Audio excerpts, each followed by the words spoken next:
கண்ணியத்திற்குரிய காயிதே மில்லத் அவர்களுடைய 122வது பிறந்த நாள் இன்று. அவருடைய பிறந்த நாள் அன்று வழக்கம் போல் ஒவ்வொரு ஆண்டும் நாங்கள் அவருக்கு அவருடைய கல்லறையில எங்களுடைய வணக்கத்தை, அஞ்சலியை செலுத்துவது வழக்கம். அந்த அடிப்படையில் இந்த ஆண்டும் அவருக்கு அஞ்சலியை நாங்கள் செலுத்தியிருக்கிறோம். அவருடைய 122வது பிறந்த நாள் விழாவை கொண்டாடுகிற இந்த நேரத்தில் நான் தெரிவிக்க விரும்புவது, முதலில் கண்ணியத்திற்குரிய காயிதே மில்லத் அவர்கள் அரசியல் நிர்ணய சபையிலே தமிழ் மொழியை ஆட்சி மொழியாக்க வேண்டும் என்று குரல் கொடுத்த தலைவர் காயிதே மில்லத் அவர்கள்.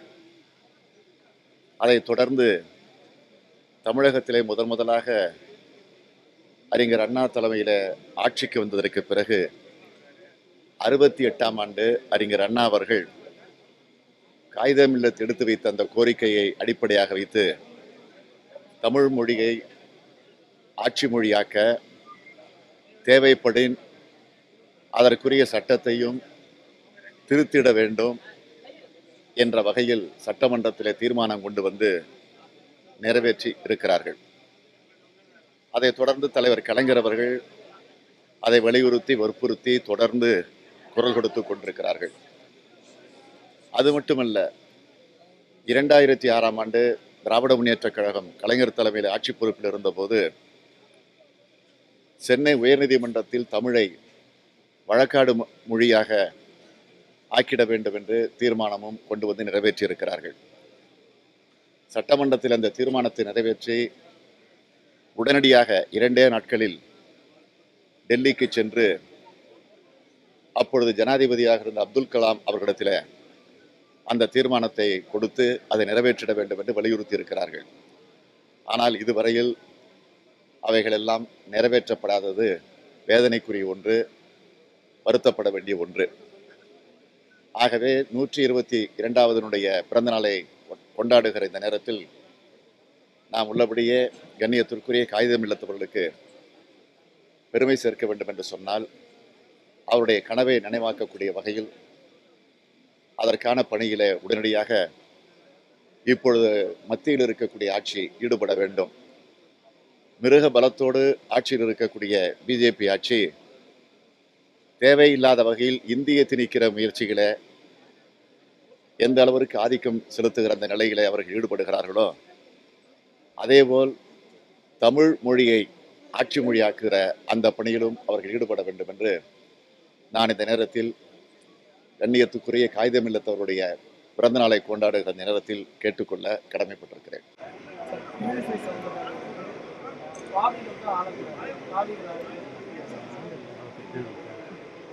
அதாவது அந்த கருத்தெல்லாம் அவங்க சொல்றப்போ அது அவருடைய அரசியல் நாகரிகத்தை வெளிப்படுத்தி கொண்டிருக்கிறது. அவ்வளவுதான் அதுக்கு பதில் சொல்ல முடியும்.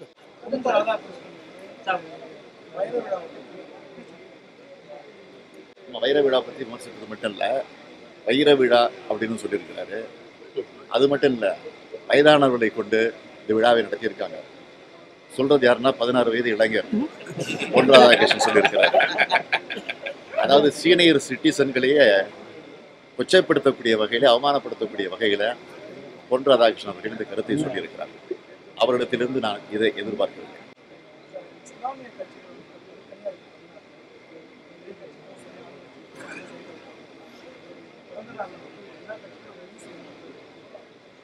அதாவது இந்த பிறந்தநாளை ஒட்டி, வைர விழாவை ஒட்டி நடத்தியது, அதில் எடுத்து சொல்லப்பட்ட கருத்துக்கள் அனைத்துமே இன்றைக்கு மத்தியில் இருக்கக்கூடிய ஆட்சி மதவாத அடிப்படையில் பொருளாதார சீர்குலைவை அடையக்கூடிய வகையில், மாநில உரிமைகளை பறிக்கக்கூடிய வகையில் ஒரு ஆட்சி நடந்து கொண்டிருக்கிறது.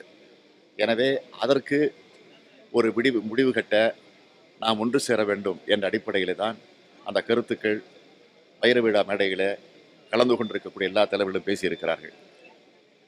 கூட்டணி என்பது தேர்தல் வருகிற இடத்திலே தான் அது முடிவு செய்யப்படும். அதற்கு பிறகுதான் அது பற்றி கலந்து பேசப்படும். இதற்கு நான் எந்த கருத்து சொல்ல வேண்டிய அவசியம் இல்லை. அது அவங்க கட்சியில் இருக்கக்கூடியவங்க சொல்ல வேண்டிய கருத்து.